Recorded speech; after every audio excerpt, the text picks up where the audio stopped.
Since it first came out in 2024, Palworld has been a difficult game to ignore thanks to its brand of survival crafting gameplay paired with creature collection and automation. Over the years, the game has seen plenty of updates throughout its early access stage, with developer Pocket Pair bringing in heaps of new content along the way. 2 years after its initial release, Palworld has officially hit version 1.0, casting off its early access label and is now being sold as a more or less complete game.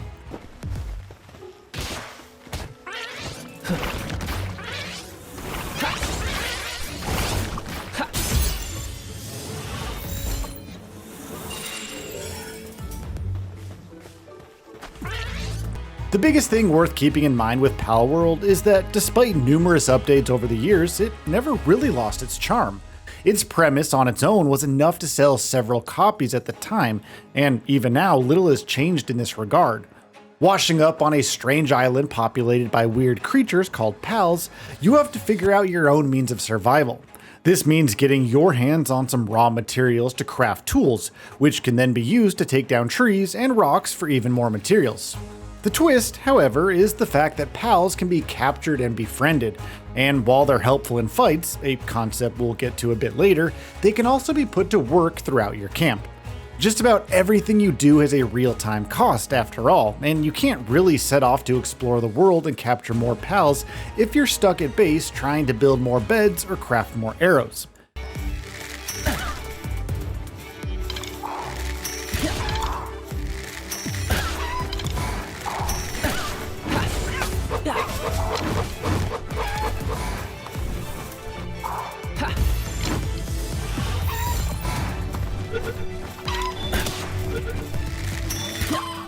While automation elements aren't exactly new to the survival crafting genre, the creature collection aspects of Palworld brings in an entirely new dimension to this process.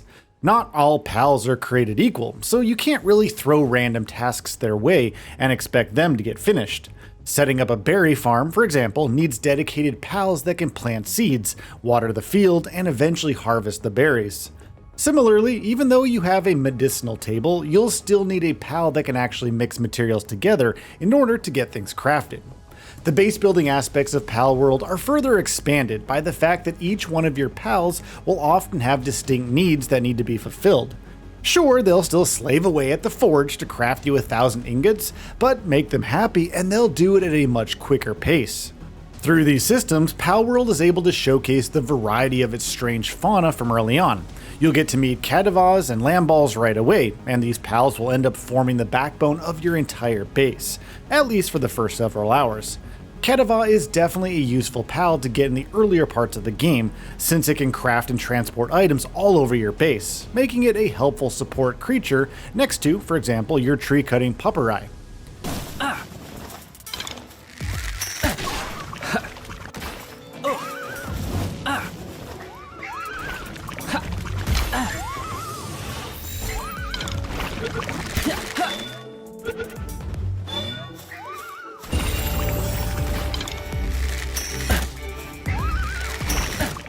That's just one aspect of Palworld's gameplay, however. It is a creature collecting and battling game after all, and you'll also need your own party of pals that travels alongside you to take on some challenging fights.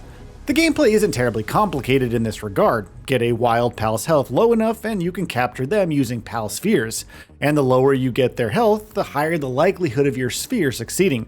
Status effects help quite a bit in this regard too, however you will want to be careful with the kinds that can cause damage over time, like poison, since that can end up killing the pal before you even get a chance to toss your sphere.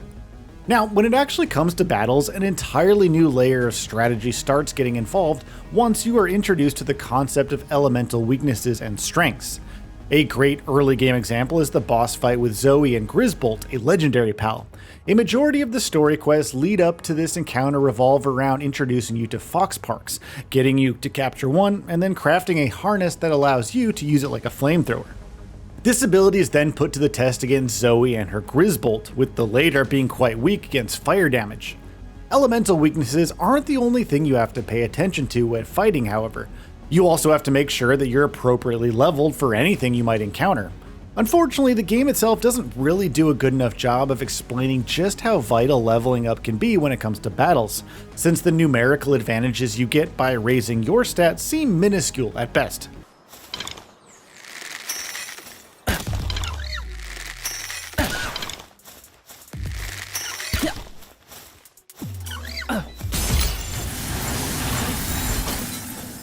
However, these advantages tend to translate to major differences in how fights will play out.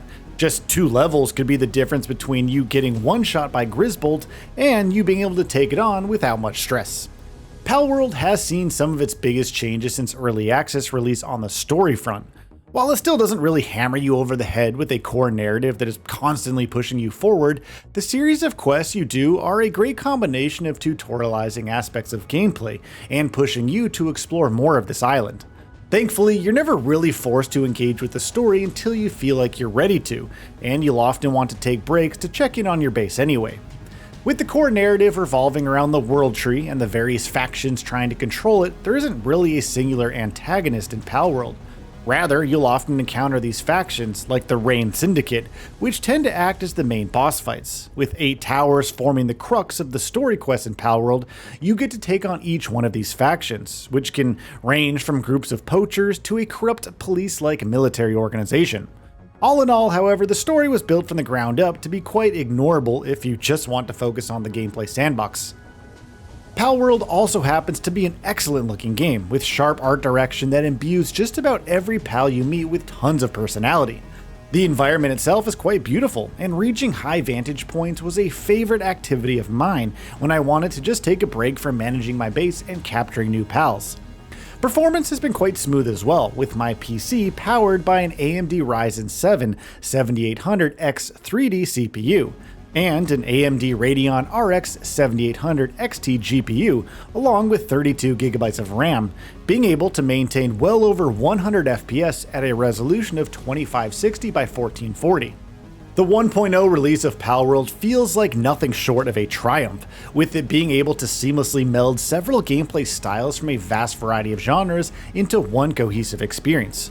Along with its survival crafting and automation elements being fun to engage with thanks to pals, the battle systems are also quite well designed overall, with a satisfying progression arc that goes from giving you sticks and stones as weapons all the way up to shotguns and assault rifles.